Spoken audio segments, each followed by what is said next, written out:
Hey everybody, welcome back. Happy last day of 2021. I cannot believe this year has flown by. This year has definitely like a whirlwind of everything, from us deciding to put our house on the market within a month, well actually 2 months, selling it, moving, starting our own homestead. My garden is basically what you see right now. I have this, and of course the little greenhouse makeshift that I put up over here, you can see. And just a couple things that I put in the ground just to winterize over. Because it's been so warm here where we're at, I just want to show you my blueberries are in bloom. So that's really exciting, ringing in the new year. I'm pretty sure that that's a bad thing because we're expecting 20 degrees next week. But this week has been in the 70s, and I think it's just been prime weather for all of my plants starting to bust out of its shell, thinking it's springtime. I am excited to see that they're doing well, but sad to see that they probably won't last.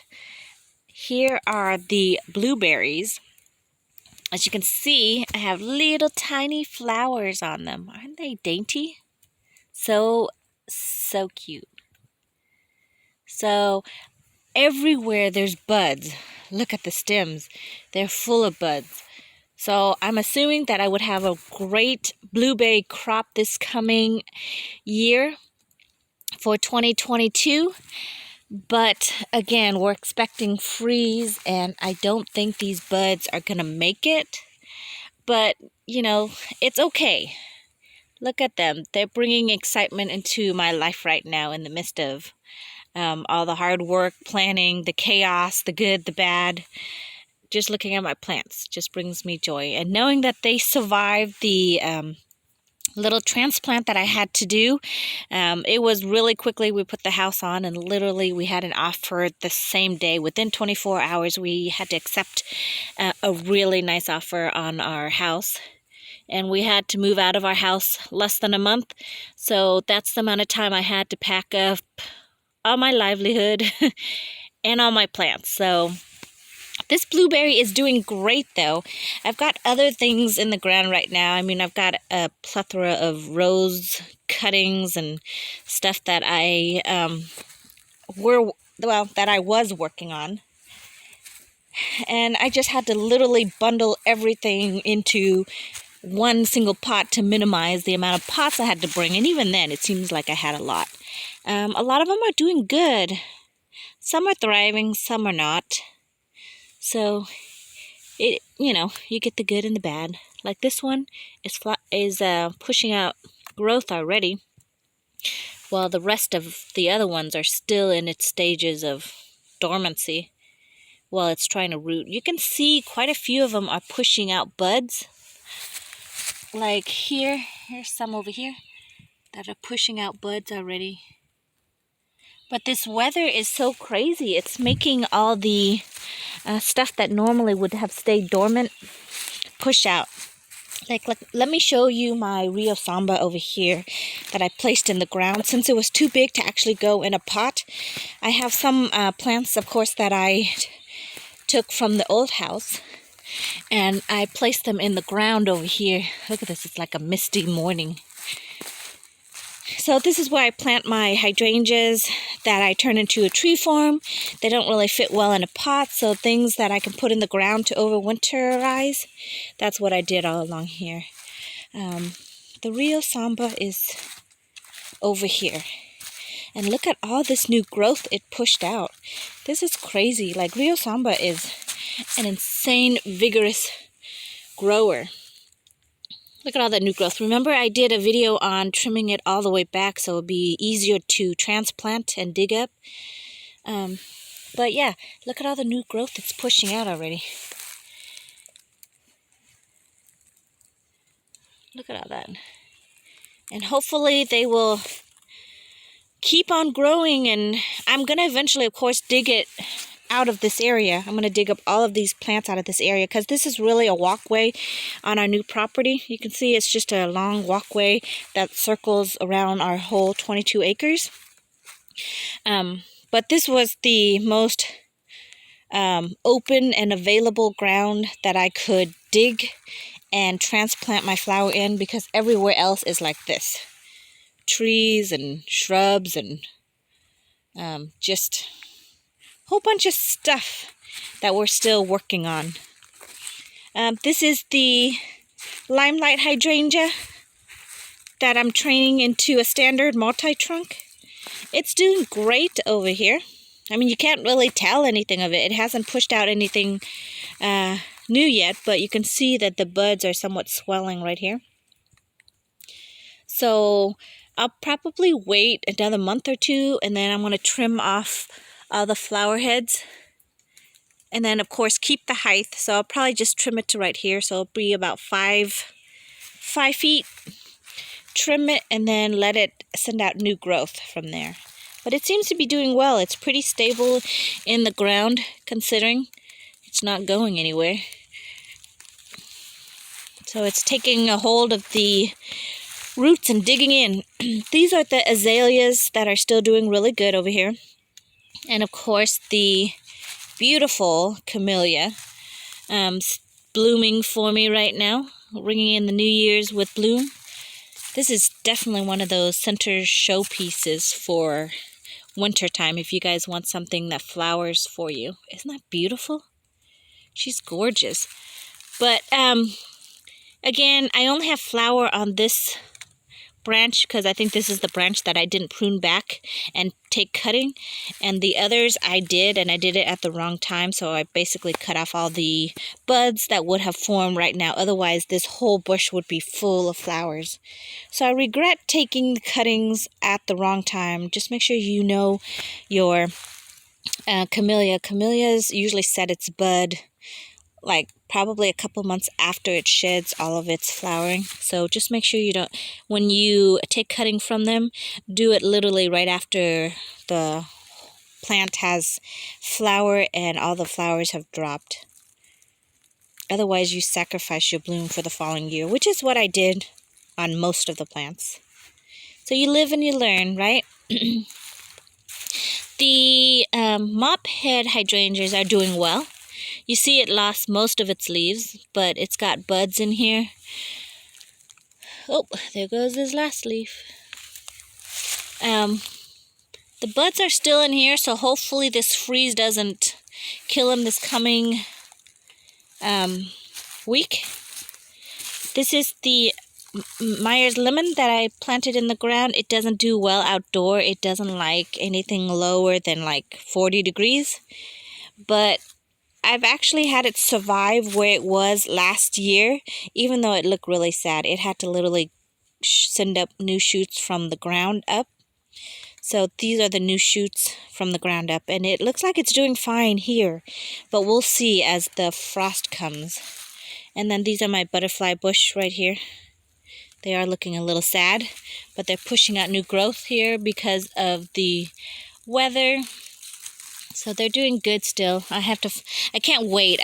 I'm looking forward to finding new homes in my garden for all of these flowers. But for now, it's just in the ground doing its things. So this is the area where the bigger plants are, and I couldn't put them really in a pot. The other area where all the pots are just the plants that could fit in a pot. And I haven't really figured out where to put them all. So they're all over here and just hanging out. And then in my greenhouse,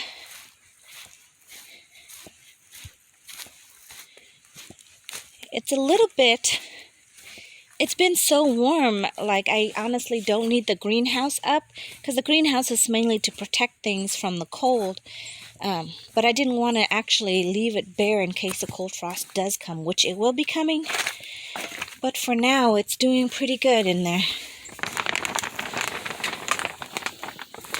This is my greenhouse. Everything stays pretty dry in here. But I'm hoping to get a bigger greenhouse this coming summertime and then bring most of these plants out.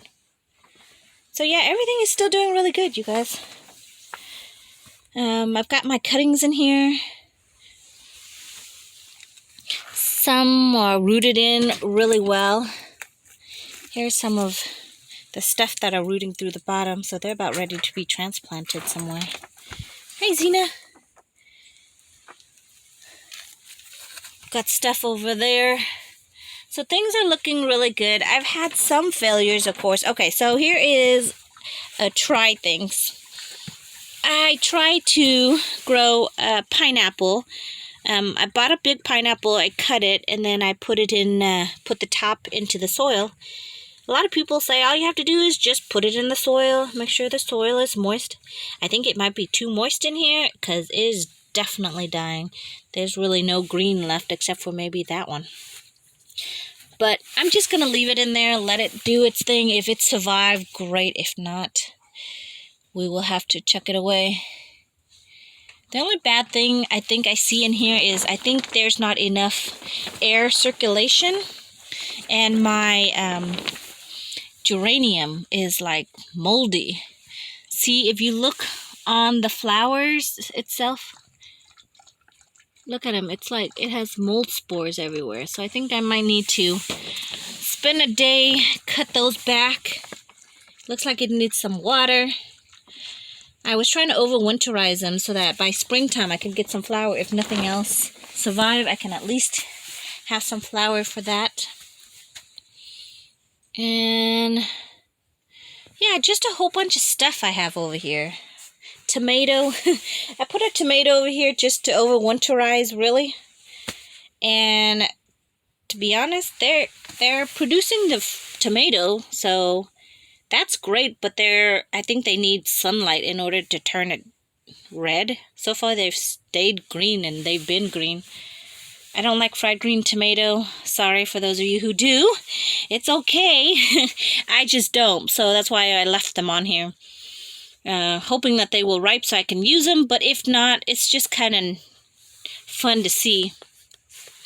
But they are sporting spotty mildew. You can see all along the stem. I've had to take some of the leaves off. A couple things that are doing great, you guys. I cannot wait, but the Japanese Magnolia. This is what this is. Can't remember the variety, but you can see it's already has its bud setting in. They bud and they flower in the early springs before they leaf out. So I'm super excited to see how they will turn out. Here's another one right here. It's got bud all along. This is just a stick to hold down, I think, a hydrangea. Here's another one. This is another Japanese Magnolia. Can't wait to see what that will look like. This is the angel's trumpet. It looks like it's doing great. So I can't wait to transplant that into the ground. I've got a couple cuttings that are rooting. So here's another one and another one. The angel's trumpet, definitely an easy plant to root and grow. So if you guys want something that's easy, that doesn't require a lot of maintenance, I would definitely recommend them. They are so beautiful. You can see through some of my video, the flower. They flower from all the way to early spring to like almost fall time. So you actually get a whole bunch of flowers out of them. Now if you look over here, this is my Persian Shield. They're not doing very well, but look, they're flowering. I didn't really know that it flowered. Isn't that cool? So their flower are purple as well as the actual plant and leaf itself. So that's kind of cool. I honestly didn't know that it flowered. I mean, it's moldy over here too, so I might need to do something to get some air circulating through here. Honestly, you grow the Persian Shield for the leaf structure itself. Like here's one over here, the purple leaf structure. But look, an added bonus, if you leave it on for a while, it'll actually flower for you. So this one looks like it needs some air. I need to open this up, get some air through here,